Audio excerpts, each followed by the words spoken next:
Señor? Vamos a ver. ¿Verdad? Es como rara. Es una pregunta rara, dice Clary. Diego. Mari. Porque tal vez pensaban que la condición que tenía era pues porque alguien había hecho, o sea, había pecado. ¿Alguien le había La hecho condición de mal? salud, Okay. ¿Alguien le había hecho mal? la enfermedad era causa de... En la antigüedad, los judíos, el pueblo judío, solía pensar que si tú estabas enfermo con una enfermedad grave, era como resultado del pecado. Del pecado que tú hubieras hecho O tu familia. o el pecado de un familiar tuyo, muy cercano a ti. O él pecó o tu padre. Claro. La enseñanza de los rabinos decía que la enfermedad era el resultado de algún pecado del enfermo o de los padres. ¿Ok? Ahora, si bien es cierto, nosotros nos enfermamos porque tenemos un cuerpo, ¿verdad?, de carne y hueso que está susceptible a enfermarse, algunas enfermedades pueden ser como resultado del pecado, porque si estamos en una actividad que es pecaminosa, el Señor puede permitir que nosotros nos enfermemos. Pero nosotros sabemos que esa no es la regla de oro cuando una persona se enferma. Y yo quiero que vayan a Éxodo 20. Éxodo es un libro que hemos estado también estudiando todos estos meses. Pero no el 20. Pero no estamos en el 20, ¿verdad? Estamos en los primeros capítulos todavía de Éxodo. Éxodo es el libro que está ¿dónde? ¿Éxodo? ¿Cómo que? Éxodo, ¿en qué libro está? En el Antiguo Testamento. Y es el libro número ¿qué de la Biblia? El segundo libro de la Biblia. ¿Quién lo escribió? Moisés. ¿Y está en el qué? En el Antiguo. No, además del Antiguo Testamento, está en el que pertenece al qué. No se lo digan, María, a ver si todavía están fresquecitos. En el capítulo 20, versículo... Versículo 20, ¿Versículo 20? sí, mi amor, perdón, capítulo 20, versículo 5. Éxodo 20, versículo 5. Miren lo que dice ahí. Dios mío, la cogí bien espero que sí. Éxodo 20, versículo 5 dice aquí: no te inclinarás. No, a mí me está que yo cogí la referencia bien mal, porque estoy en los mandamientos. Vamos a Ezequiel 18:20. Dios mío, espero que esté bien. Ezequiel es un profeta, claro. ¿Eso está en el Antiguo o...? Sí. ¿En el Antiguo? Sí, mira, mi amor. Ezequiel 18:20. Si usted tiene una Biblia en su casa, pues también desempólvela y busque. Ezequiel 18:20. Espíritu Santo, que esta referencia también sea buena. Ok, miren lo que dice esto. Está bien, mamá, no te apures. El alma que pecare, esa morirá. El hijo no llevará el pecado de quién, del padre, ni el padre llevará el pecado de quién, del hijo. La justicia del justo será sobre él y la impiedad del impío será sobre él. ¿Qué es lo que está diciendo el profeta Ezequiel? Que nadie va a cargar por el pecado de otra, consecuencia del pecado de otra persona. ¿Okay? Así que literalmente es incorrecto decir que hay maldiciones generacionales. Todavía hoy en día, por ahí hay iglesias que predican esto, de las maldiciones generacionales.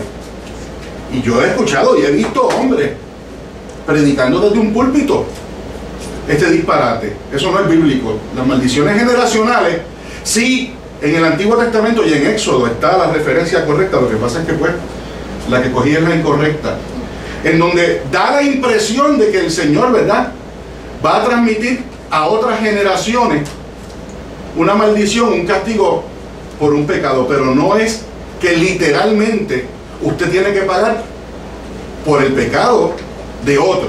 ¿Ok? Los judíos en aquel tiempo, como les estaba diciendo, pensaban que eso era así. Por eso los discípulos, ¿cuál es la primera pregunta que le hacen al Señor? Señor, ¿quién pecó? Pero ya tenemos evidencia bíblica. Vamos a Juan 16. Miren lo que dice Juan 16. Juan 16, versículo 33. Estas cosas os he hablado para que en mí tengáis paz. En el mundo tendréis aflicción, pero confiad, yo he vencido al mundo. ¿Por qué el Señor dijo eso? Estas cosas os he hablado para que en mí tengáis paz. En el mundo tendréis ¿qué? Aflicción. ¿Pero qué? Confiad, yo he vencido al mundo. Cristo le estaba diciendo a sus discípulos, ustedes en la vida van a tener problemas, se van a enfermar, les va a dar cáncer, les va a dar pulmonía, les va a dar un montón de condiciones. Y no necesariamente es producto del pecado. Y más aún, no es producto del pecado de su mujer o de su papá o de su abuelo. Si su abuelo pecó, su abuelo tiene que pagar por ese pecado, pero no usted.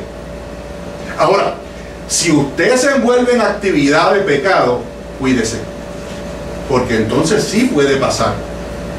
Y de nuevo, no es que el Señor a todo el que hace mal enseguida permite que le dé algo. Eso no es así. El Señor es soberano y el Señor sabe, ¿verdad?, cómo funciona todo este asunto. Vamos al versículo 3, que el tiempo pasa. ¿Eres de Juan? ¿De Juan? ¿Dónde estábamos? Sí. Estábamos en Juan 9,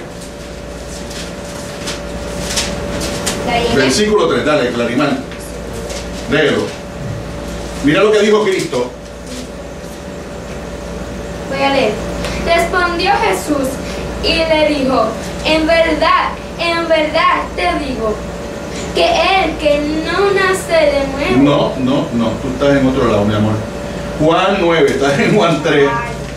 Juan 9. Aquí, mamita. Juan 9, versículo 3. Otra vez.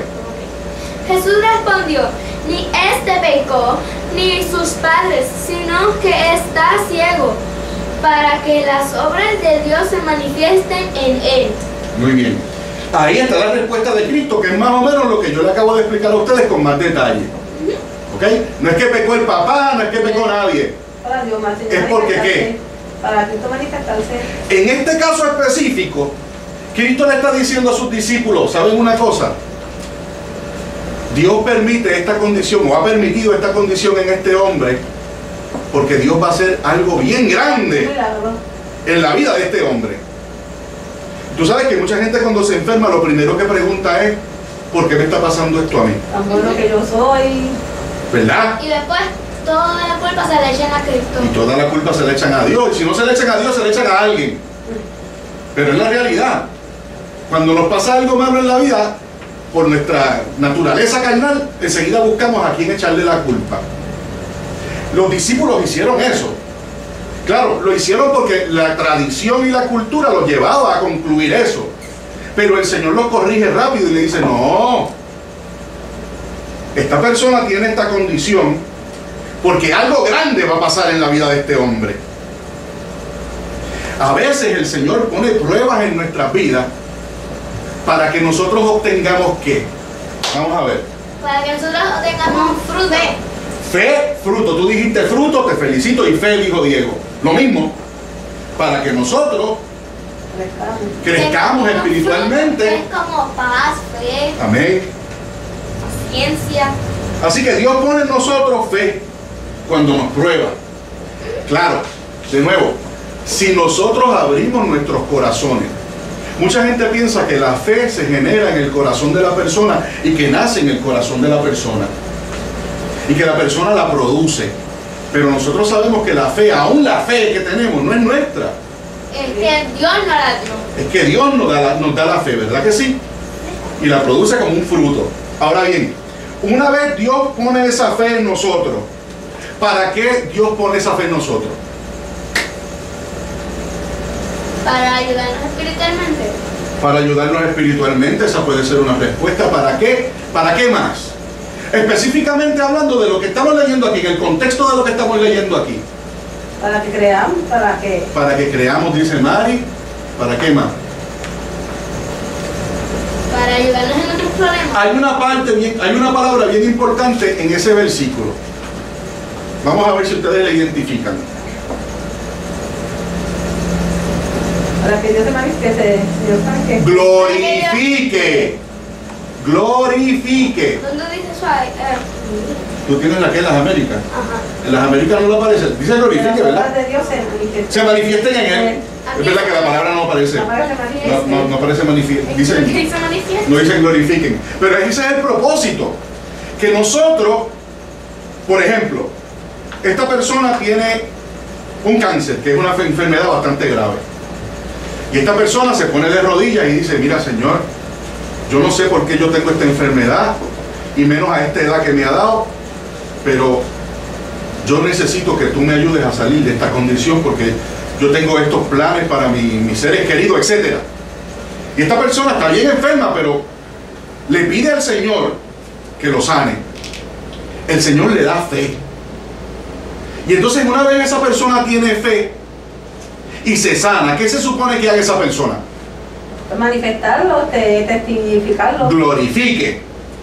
Se supone que esa persona... Glorifique, ¿qué significa? Pues que le dé gracias a Dios públicamente por lo que hizo. Por el milagro de sanidad. Porque digo, si tú estás en un hoyo y viene alguien y te saca de ese hoyo porque te estás ahogando, ¿qué se supone que tú hagas? Que le des gracias. No se supone que te quedes callado y le digas, oh sí, que bien chévere, nos vemos, adiós. No, se supone que nosotros, Se supone que le demos gracias al que nos ayudó y a Dios. a Cristo, al Espíritu Santo, Dios pone en nosotros fe cuando nos prueba. Y esa fe produce fruto que glorifica solo a quién. Miren, vamos a Isaías 63:7. Yo sé que el tiempo está avanzando, pero nos va a dar el tiempo. Isaías 63:7. ¿Eso está en el Nuevo o en el Antiguo? Ave María, Clarimar, en el Antiguo Testamento, si está en los profetas. Isaías 6:3. Dios mío, yo espero haber cogido la referencia bien porque ya tengo un strike. ¿Isaías qué? 63:7. Miren lo que dice aquí. Esta palabra es hermosa. Este versículo a mí me encanta. 63:7. ¿Lo tiene? 66, Clarimar. Está en el 66. Míralo aquí, mamita. 7. El versículo 7. Estamos, lo tienen allá ustedes, ¿verdad? Eso se titula Recuento de las misericordias del Señor. Muy bien. Pues ya vas a ver por qué se titula así esa sección. Lo voy a leer yo. Mira lo que dice. De las misericordias de Jehová o del Señor o de Yahvé haré memoria. De las alabanzas de Jehová conforme a todo lo que Jehová o el Señor nos ha dado. Y de la grandeza de sus beneficios hacia la casa de Israel, que les ha hecho según sus misericordias y según la multitud de ¿qué? De sus piedades. Aquí dice misericordia de su. Misericordia. En Arroyo Habichuela. Esto es una persona que está bien, pero que bien ¿qué? Agradecida.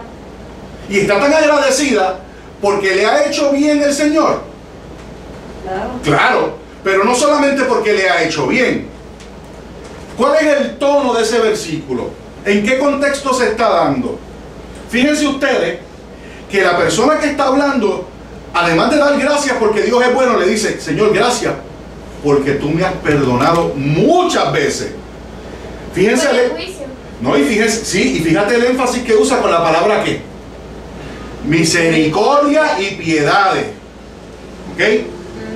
Y yo le aseguro a usted, amado hermano, que me está escuchando en este día, los que nos están viendo a través de la internet, si algo tiene el Señor que es eterno, es su misericordia. Y si de algo nosotros podemos darle gracias al Señor, es porque el Señor no trae a nuestras vidas un juicio que merecemos. Porque ninguno de nosotros merece piedad y misericordia del Señor. Ni siquiera la vida. Ni siquiera la vida. Porque ¿quién nos da la vida, Diego? Cristo. Cristo nos da la vida. Algunos pensarán que nos están escuchando, especialmente los que están en Puerto Rico, ¿verdad? Que saben la fecha. Bueno, ¿qué tiene que ver esto con el sacrificio de Cristo y con el Viernes Santo que celebra la tradición?